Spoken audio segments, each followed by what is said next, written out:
मथुरा की विशाल रंगभूमि आज लोगों से खचाखच भरी हुई थी। ऊंचे स्तंभों से घिरा वह अखाड़ा युद्ध के लिए तैयार था। राजा कंस अपने ऊंचे सिंहासन पर गर्व से बैठा था। चारों ओर हजारों आंखें एक ही दिशा में टिकी थीं। अखाड़े के मध्य में कृष्ण और बलराम शांत खड़े थे। वे निर्भय थे और उनकी आंखों में अद्भुत स्थिरता थी। उनके सामने चाणूर और मुष्टिक जैसे विशाल योद्धा थे। वे अत्यंत शक्तिशाली थे और वर्षों से अजेय माने जाते थे। उनकी आंखों में अहंकार और गहरा क्रोध साफ दिख रहा था। पूरा वातावरण तनाव से भर चुका था और हवा भारी थी। ढोल की धीमी ध्वनि धीरे धीरे हवा में गूंजने लगी थी। चाणूर तेजी से कृष्ण की ओर एक झपट्टे में बढ़ा। उसका हर कदम धरती को जोर से हिला रहा था। उसने अपनी पूरी शक्ति से कृष्ण पर घातक प्रहार किया, पर कृष्ण बिजली की तरह फुर्ती से उससे बच निकले। उनकी गति अकल्पनीय थी और कोई उसे समझ न सका। क्षण भर में उन्होंने चाणूर को अपनी पकड़ में लिया। उन्होंने उसे पूरी ताकत से आकाश की ओर उछाल दिया। पूरा अखाड़ा यह दृश्य देखकर पूरी तरह स्तब्ध रह गया। चाणूर का विशाल शरीर धरती पर जोर से आ गिरा। उसकी सारी शक्ति समाप्त हो गई और वह ढेर हो गया। उधर बलराम मुष्टिक के साथ भीषण युद्ध कर रहे थे। दोनों के बीच शक्ति का कड़ा संघर्ष जारी था, पर धीरे धीरे बलराम का प्रहार मुष्टिक पर भारी पड़ा।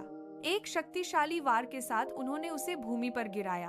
अखाड़े में सन्नाटा छा गया और सब दंग रह गए। वर्षों से अजय योद्धा आज धूल चाट रहे थे। लोगों की आंखों में अब भय नहीं बल्कि आश्चर्य था। कृष्ण और बलराम अखाड़े के बीच विजयी भाव से खड़े थे, पर यह युद्ध का अंतिम चरण अभी बाकी था। सिंहासन पर बैठा कंस अब क्रोध से कांप रहा था। उसकी आंखों में अब स्पष्ट भय दिखाई देने लगा था। उसे समझ आ गया कि उसका अंत अब निकट है। कृष्ण ने धीरे से अपनी दृष्टि ऊपर सिंहासन की ओर उठाई। उन्होंने सीधे कंस की आंखों में अपनी नजरें मिलाईं। वह निर्णायक क्षण आ चुका था जिसका सबको इंतजार था। अब अगला सामना सीधे कृष्ण और कंस के बीच था।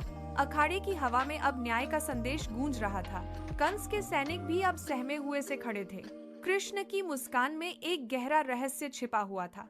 बलराम ने भी अपनी गदा को मजबूती से थाम लिया। मथुरा की जनता अब अपने उद्धार की प्रतीक्षा कर रही थी। अधर्म का अंत अब बस कुछ ही पलों की दूरी पर था। कंस ने अपनी तलवार निकाली और नीचे उतरने लगा। उसका अहंकार अब धीरे धीरे चकनाचूर हो रहा था। कृष्ण ने आगे बढ़कर उसे युद्ध के लिए ललकारा। रंगभूमि में अब केवल दो ही शक्तियों का द्वंद्व था। एक तरफ क्रूर कंस और दूसरी तरफ साक्षात नारायण। इतिहास का यह सबसे बड़ा युद्ध शुरू होने वाला था। आकाश से देवता भी इस दृश्य को देख रहे थे। कृष्ण की हर चाल में एक दैवीय योजना छिपी थी। कंस ने पूरे वेग से कृष्ण पर हमला किया। कृष्ण ने बड़ी सरलता से उस वार को रोक लिया। अखाड़े की मिट्टी अब न्याय के रक्त से भीगने वाली थी। अन्याय का साम्राज्य अब ढहने की कगार पर आ गया। कृष्ण और कंस की आंखें एक बार फिर टकराईं। अंतिम युद्ध का बिगुल अब जोर से बज उठा था। विजय सत्य की होनी थी और यह निश्चित था। कृष्ण की जीत के साथ ही एक नए युग का उदय हुआ।